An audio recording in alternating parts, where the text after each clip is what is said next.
They told her she wasn't strong enough to haul heavy machinery, that she didn't belong in their world of steel and torque. But the next day, she crashed their party in a 70-ton tank. Who really deserves to be behind the wheel?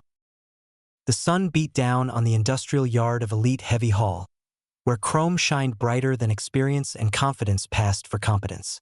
A red and white banner hung over the chain-link entrance. America's finest heavy haul team, precision, power, prestige. Engines growled in the background like caged beasts, and young, tanned men in designer boots leaned against multi-axle rigs, talking loud and laughing louder. Through that gate walked Jenna McDonald, 39 years old, posture like steel.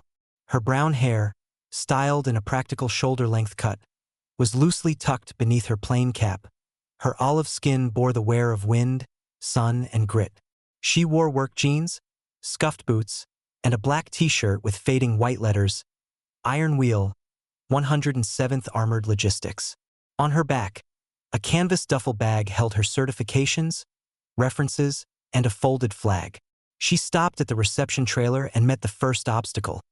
A gum-snapping receptionist with acrylic nails and an attitude that didn't match the job title. "You here for dispatch?" she asked without looking up. "No, ma'am. Driver position. Heavy haul." The receptionist looked up, blinked, then smirked. "You mean like those?" She gestured out the window toward a row of triple-lift lowboys and heavy-duty semis. "Yes, I'm fully certified. M1 Abrams, M1070 HET's mobile bridge layers. I'd like to speak to whoever's running your transport division."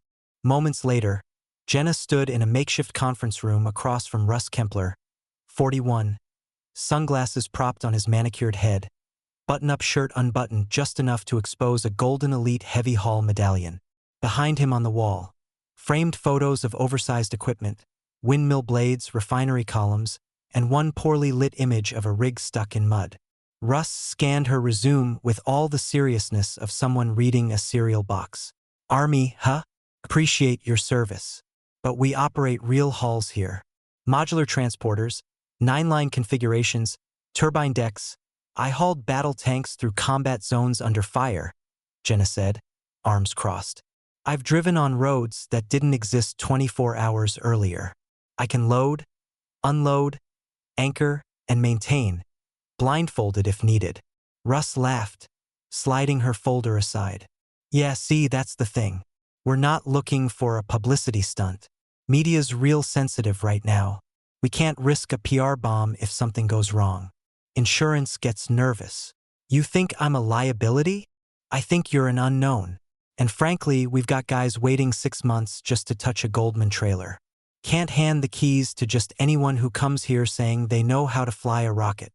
Jenna reached into her bag and placed a laminated photo on the table.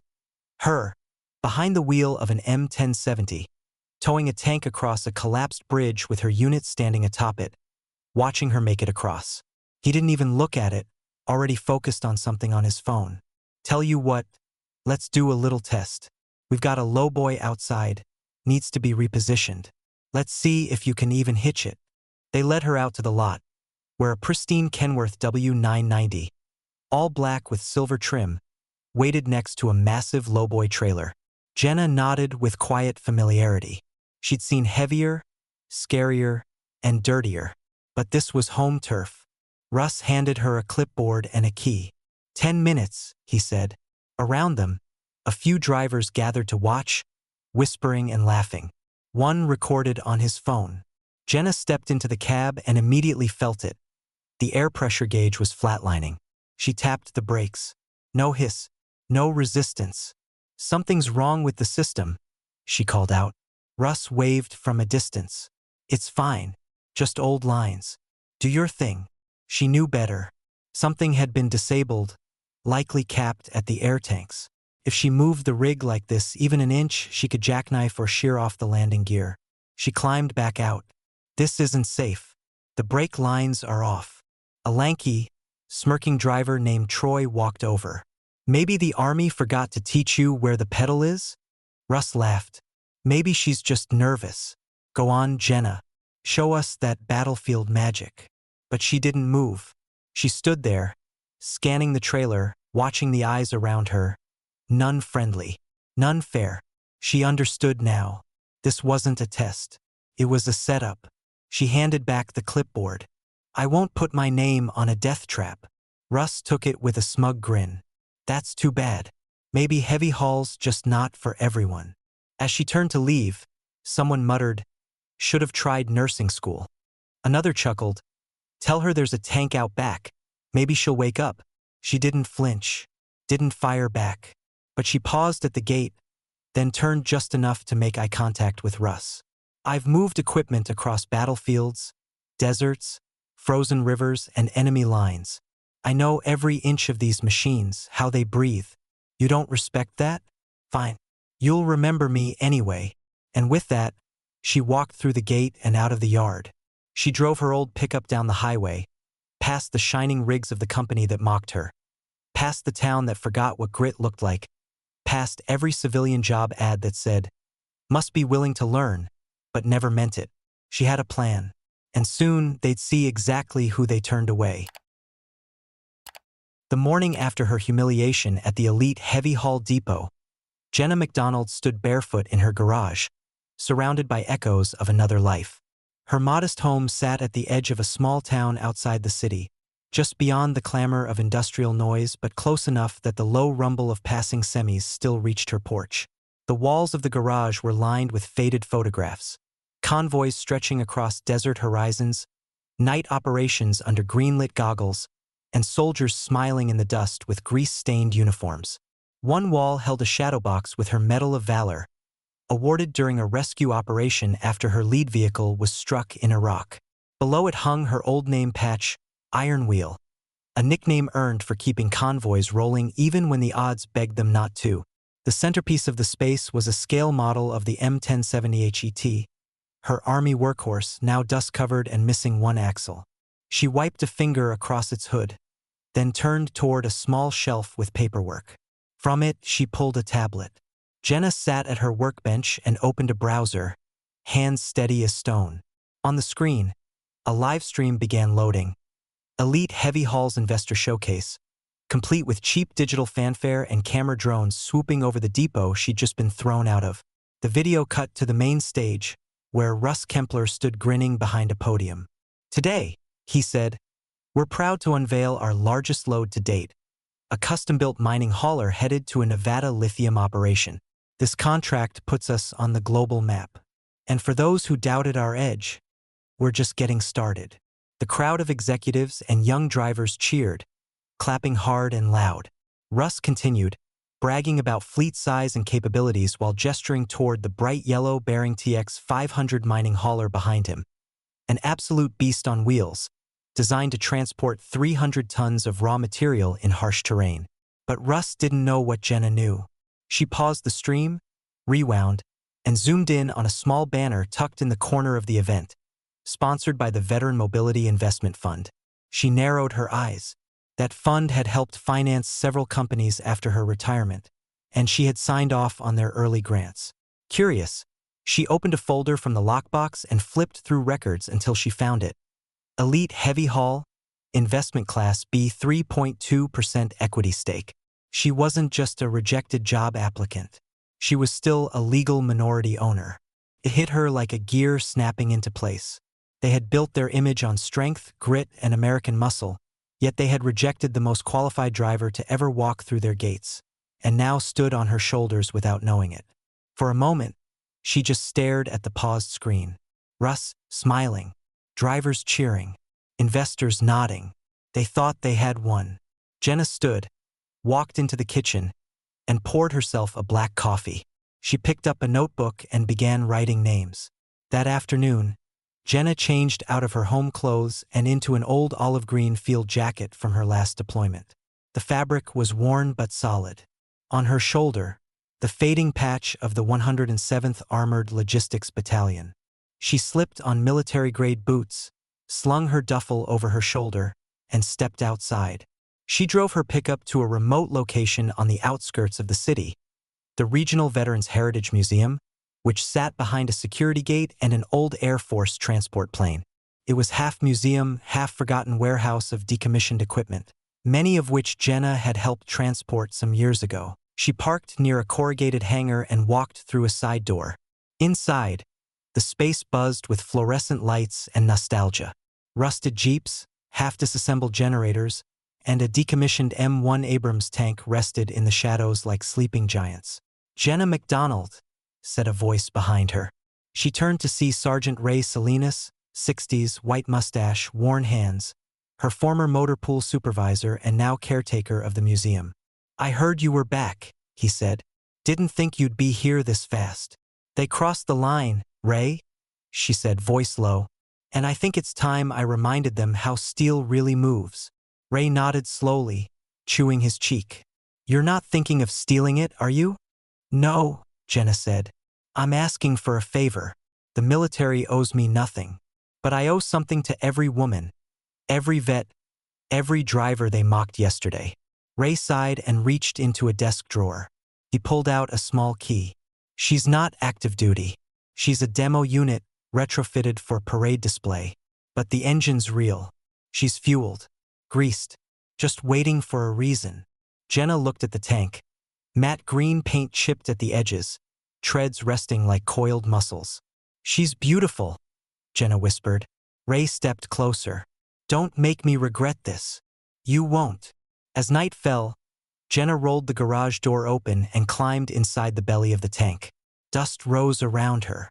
Her hands, steady as ever, moved over controls she hadn't touched in years. She powered up the systems, feeling the engine cough to life beneath her. The M1 Abrams interior hummed as lights flickered on, dim, red-lit panels wrapping around her like an armored cocoon. She strapped into the command seat, placed her hand on the throttle, and whispered, "Let's show them what a real haul looks like." From outside, the moon reflected off the tank's turret as the diesel engine growled deeper into the night. Jenna McDonald wasn't done, and silence was no longer part of the plan. The sun rose bright and unforgiving over the elite heavy haul depot. The company had rolled out the red carpet, literally, for their biggest day yet. Red, white, and blue bunting fluttered in the dry breeze, polished semis gleamed in formation, and a makeshift stage stood tall in front of their new crown jewel, the Bearing TX 500 mining hauler, parked like a trophy beside the main warehouse. Executives in sharp suits mingled with politicians, investors, and influencers, young, camera-ready types, eager to tag the next symbol of American grit on social media. Music blared from speakers. Laughter and the clinking of champagne glasses filled the air. And Russ Kempler, the company's smug operations director, was already 5 minutes into another self-congratulatory speech. Elite Heavy Haul is proud to announce our expansion into military logistics, spaceport modules, and high-security payloads, he said, pacing the stage, his microphone echoing across the depot. "We believe in strength, discipline, and innovation, values we've embodied from day one, and today proves it." Behind him, a giant LED screen flashed graphics of mining equipment, contract logos, and the words, "The future of heavy transport starts here." The crowd applauded on cue. Cameras panned over the executives. The press took notes. Drone cameras hovered in the air, beaming the event live to thousands. And then a low rumble. Faint. Wrong. Out of place. Russ paused, laughed nervously. "Must be one of our drivers doing an early loadout. Don't worry. Trucks around here like to remind us who's boss." But the sound grew louder, deeper. Then it hit. A deafening roar of diesel and steel shattered the morning. From the far end of the depot, the front gate exploded inward as if struck by a god. The crowd screamed. Cameras jerked toward the source. And through a cloud of dust and splinters, it emerged. A military-grade M1 Abrams tank, painted in flat green, engine snarling like a beast uncaged, treads ripping across the concrete with terrifying weight. It crushed the decorative elite sign underfoot like it was paper. One of the drone cameras spiraled out of control and crashed. Staff fled the stage, tripping over chairs and tables. The tank rolled forward, unstoppable, until it skidded to a halt just 10 feet from the new mining hauler. The depot went dead silent. Even the wind held its breath. The hatch at the top of the turret creaked open, and from within rose Jenna MacDonald, standing tall in full military uniform, field jacket pressed, boots laced, her hair tied back tight beneath a camouflage cap bearing her battalion insignia. Her eyes scanned the crowd calm, unblinking, her expression unreadable. She held a small, folded paper in one hand, and in the other, a dog tag, glinting in the sunlight. A wave of confusion rippled through the crowd. Phones were raised. Live streams exploded with activity. Russ Kempler, ghost pale now, stumbled forward and barked, "This is private property. This is a federal crime." But before he could continue, the sound of sirens pierced the air, followed by the rumble of military convoy vehicles pulling up behind the tank. Humvees, black Suburbans, 2 armored personnel carriers. The lead vehicle parked, and its door opened. Out stepped General Lionel Wilson, 4-star general and deputy director of Military Logistics Command. Decorated, feared, respected. A hush fell so hard that even the birds stopped chirping. The general walked calmly to the front of the crowd, ignoring the wide-eyed Russ, and looked directly at Jenna. She nodded once. Then he turned to the cameras and spoke. "As of this moment, Elite Heavy Haul is being removed from all federal defense contracts," General Wilson announced. His voice was steady, commanding. "Effective immediately." Gasps spread like fire. "This decision was not made lightly," he continued, "but we have uncovered evidence of sabotage, discrimination against military veterans, and falsified capability claims. Our investigation has been thorough. Our conclusion is final. This company has shown incompetence, dishonor, and a complete lack of respect for the people who have carried this nation on their backs." Russ tried to step forward. "This is insane. We've done nothing wrong." Wilson cut him off with a glare that could crush bone. "You sabotaged a veteran's application. You mocked her service. You built a brand off strength you don't possess. And you left the woman who commanded convoys in a war zone standing in your parking lot, humiliated, while you drank espresso and called her a liar." Jenna remained motionless atop the tank, eyes fixed on Russ. Finally, she raised the piece of paper. It was her service record, the same document they had refused to read. And then she spoke. "I've moved fuel convoys under mortar fire, hauled tanks through flood zones, pulled broken rigs out of canyons in pitch-black nights. But nothing, not a war zone, not a sandstorm, ever insulted me like you did when you said, 'You don't look the type.'" The crowd stood frozen. She held up the dog tag. "This belonged to my driver in Fallujah. He didn't make it home, but I did. And I'll be damned if I let you spit on his memory for a bonus check." The silence broke into thunderous applause. A woman near the front wiped tears from her eyes. A group of veterans near the back raised their fists in solidarity. Cameras rolled. The internet watched in real time. The general stepped forward again. "To the press. This tank was retrieved and operated with full permission from the Veterans Heritage Museum. Ms. MacDonald has not broken any laws. In fact, her conduct today may have just saved us from putting trust in the wrong hands." Russ Kempler, red-faced and speechless, stood surrounded by flashing lights and stares of disbelief. The general turned to Jenna. "Ms. MacDonald, do you have anything else to say?" Jenna scanned the crowd. Then, slowly, deliberately, she said, "I didn't come here for revenge. I came to reclaim respect. Not just mine, but every veteran, every woman, every underdog who's been told they don't belong in the driver's seat." The applause surged again, this time louder, fuller. She climbed down from the tank, boots clanking on the steel hull, and walked past Russ without looking at him. Behind her, the once pristine depot now looked like a movie set after a war scene. But to Jenna, it had never looked more honest. The storm had arrived, and it had tread marks. By the following week, the headlines had taken a clear side. Veteran exposes corruption in elite trucking firm. Tank commander turns the tide in logistics industry. Shareholder shock. Woman behind M1 Abrams reveals legal leverage. Social media was ablaze. The video of Jenna atop the Abrams tank had gone viral, viewed tens of millions of times. On forums and radio shows, truckers were calling her a hero. Veterans organizations flooded her inbox with support. Even late-night shows joked about the incident, but always with respect. Behind the scenes, Jenna had moved quickly. She wasn't just a symbol, she was a strategist. Years ago, while recovering from a deployment injury, Jenna had taken the advice of a mentor and invested part of her Army pension into a veterans fund. That fund had quietly acquired minority shares in several logistics firms, including Elite Heavy Haul. And though the shares were non-controlling, the events at the depot had changed the game. The public pressure was unrelenting. Key clients, energy companies, aerospace contractors, and even the Department of Transportation had threatened to pull contracts unless leadership changed. That gave Jenna leverage.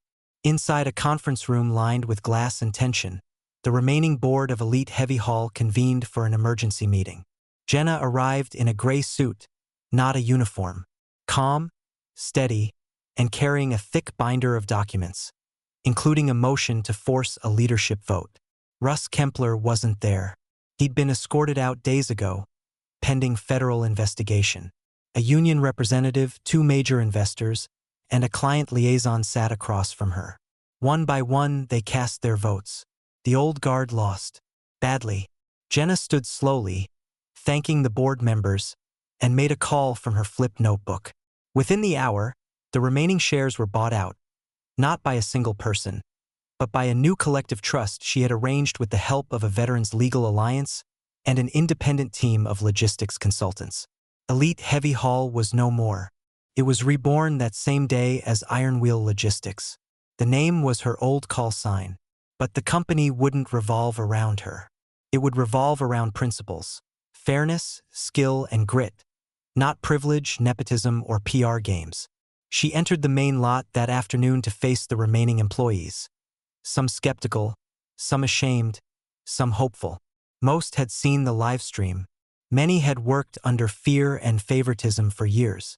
A few who had once mocked her now kept their eyes down. Jenna didn't raise her voice. She didn't gloat. She simply said, "I'm not here to be your boss. I'm here to be your teammate. This isn't a company anymore. It's a crew. And we're going to prove that respect isn't handed down from a title. It's earned mile by mile, job by job." Applause rose, hesitant at first, then louder, stronger. The union rep nodded. Several drivers stepped forward and shook her hand. She got to work immediately. Training programs were reinstated, with veteran instructors and peer mentorship for new hires. Safety protocols were overhauled. Bonuses were tied to reliability and teamwork, not favoritism. Female drivers, older veterans, and young apprentices all found room to grow in the new Iron Wheel. She invited truckers who had once been blacklisted for petty infractions, some by the very managers she'd fired, to return under new terms. Equal footing, no backroom deals, no sabotage. And as for those former managers, the DOT's investigation wrapped quickly. Fraud, negligence, and tampering with vehicle safety logs had consequences. Their commercial licenses were revoked. Permanently. Some tried to deny it. Others blamed Jenna. But the truth was too public to bury, and Jenna never once spoke their names again. Weeks later, under the open sky and the rumble of freshly tuned engines, Jenna stood at the front of her new crew, a group of drivers in worn boots, patch-covered jackets, and sun-wrinkled hands. Iron wheel rigs gleamed behind them, not spotless showpieces, but real machines ready to roll. A young driver stepped forward, barely 22, fresh out of trucking school, and asked, "Are you really the woman who drove a tank through a corporate gate?" Jenna smiled. "I drove what I needed to drive, just like you'll do one day." They laughed, and then they hit the road. Because for Jenna, the mission wasn't revenge. It was rebuilding something that could carry the weight of real people, just like those old M1070s did in the sand. And this time, she wasn't just commanding the convoy. She was driving with them. This story reminds us that real strength isn't loud. It's proven under pressure. If you were Jenna, would you have walked away or driven through the gate? Tell us in the comments, and don't forget to like, share, and subscribe to embrace the journey, where every mile tells a deeper story. See you in the next video.